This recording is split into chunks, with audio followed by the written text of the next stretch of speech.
el neorrealismo italiano. El neorrealismo italiano. El neorrealismo italiano. El neorrealismo. El neorrealismo italiano. El neorrealismo italiano. Con el neorrealismo. Neorrealismo italiano.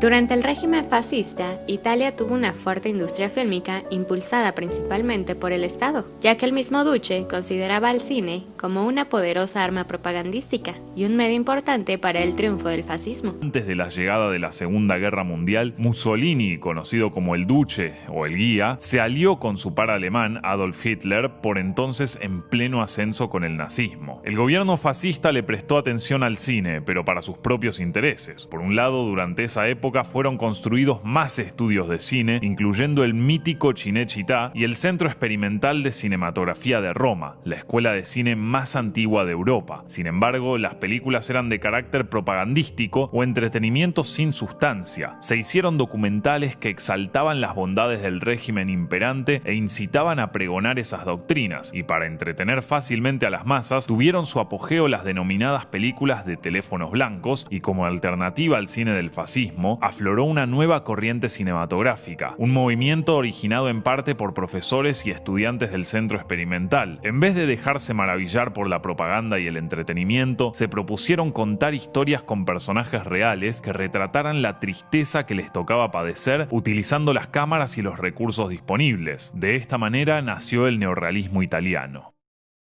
Il vero mestiere che uno deve imparare è il mestiere di uomo. Il mestiere del regista, il mestiere del pittore, sono niente se uno non impara il mestiere di uomo.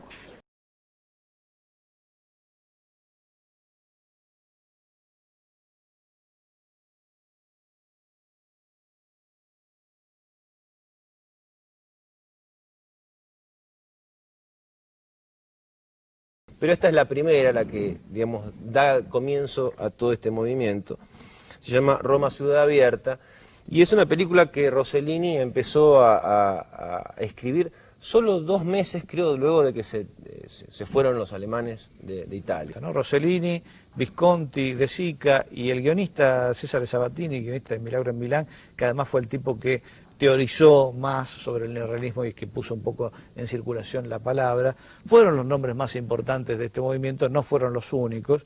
Y si bien se extinguió entrada la década del 50, el neorrealismo fue uno de los movimientos más importantes de la historia del cine en la posguerra, ya que casi todos los países posteriores al momento neorrealista que tenían un cine propio, en algún momento hicieron alguna película con los postulados neorrealistas, ¿no? Con la ética del neorrealismo.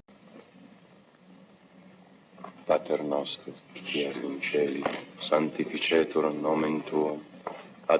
Hacían en 1945, en el año de la muerte del Duce, Rossellini presentó su primer film neorrealista, Roma Ciudad Abierta. Aquí el director muestra los últimos días de la ocupación alemana en la capital de Italia desde el punto de vista de un militante, un sacerdote y una ciudadana. Por su condición de film independiente, el uso de actores desconocidos, incluso no actores, y la crudeza de las escenas, Roma Ciudad Abierta es considerada la punta de lanza del neorrealismo. Santa Maria, Mater Dei, pro nobis.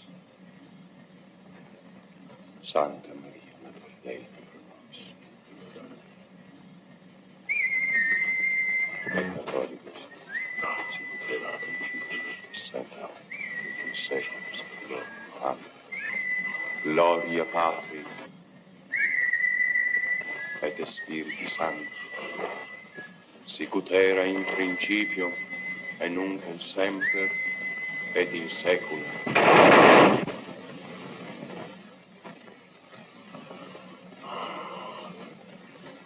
Feuer! Dio, perdona. Feuer! Loro. Mach Schluss!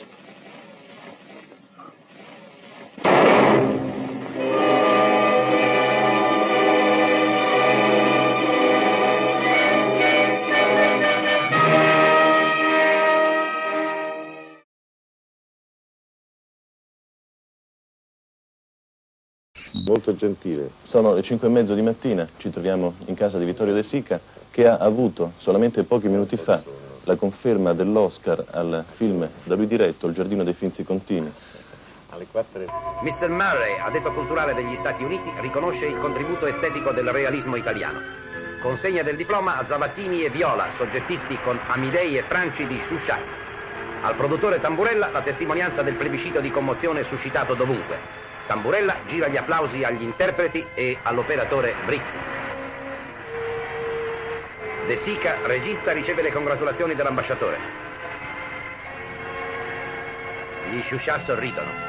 Il famoso cavallo del film si è trasfigurato in questa statua. La consagración de Sica se produjo en 1948 cuando se estrenó su obra cumbre, Ladrón de bicicleta. En esta película, un humilde hombre padece el robo de su bicicleta, indispensable para poder trabajar, y junto a su hijo emprenderá la búsqueda del responsable. Ladrón de bicicleta se convirtió rápidamente en la quintesencia del neorrealismo italiano, un film hecho con escasos recursos en las calles, con actores sin formación, que mostraba la difícil realidad italiana de posguerra y carente de un final feliz. Una película influyente para los directores que trabajan en el lenguaje neorrealista y para los que no también. A diferencia de Visconti, que era más intelectual, y Rossellini, que era un poco más duro, De Sica apostaba más a la ternura, a que el público pudiera entender a los personajes y encariñarse con ellos.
Venga via di lì, non farsi vedere.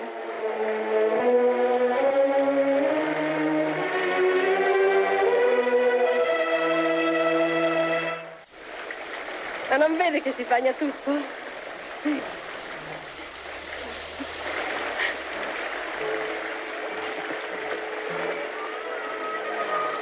Devo andare, mi lasci? Non me lo dai un bacio? Sì, ma stia indietro. Lasciami andare.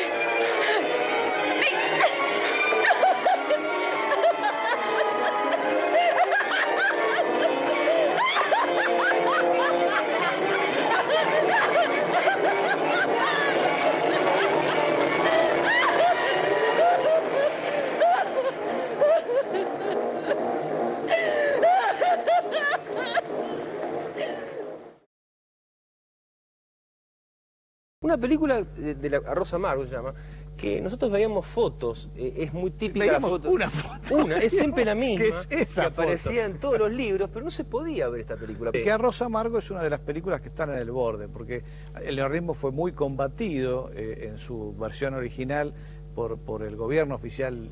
La democracia cristiana, una vez que tomó el poder en Italia en la posguerra, porque decían, como comentábamos ayer en relación con Milagro en Milán, que los trapos sucios había que lavarlos en casa y que quedaba feo que se vieran las miserias italianas en un contexto como el de la reconstrucción, en donde había que pensar en cosas más positivas.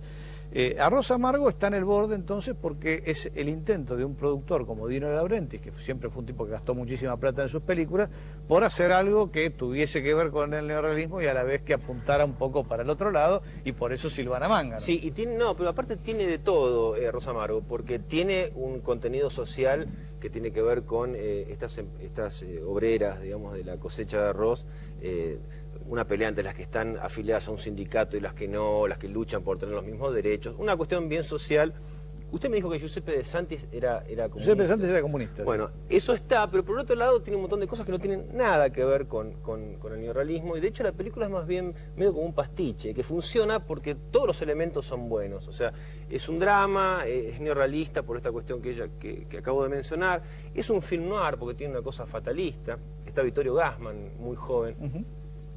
Y también tiene mucho de explotación, porque tiene el contenido erótico es deliberado, digamos. Come lui. Fermo!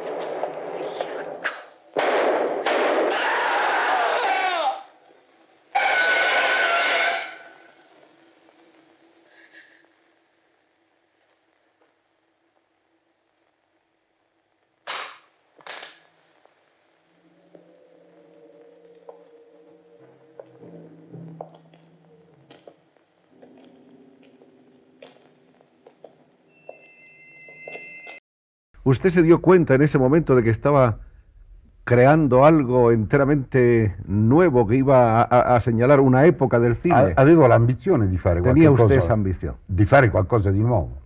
Es una pos, lo que dice usted casi siempre, de que no ve sus propias películas una vez terminadas. Sì, perché io credo che quello che bisogna guardare veramente è il futuro. L'unico tempo reale che noi viviamo è il futuro. È inutile che guardiamo al presente e al passato. Il presente e il passato possono essere degli ammaestramenti, ma per guardare il futuro e per procedere verso il futuro. Questa è la cosa importante.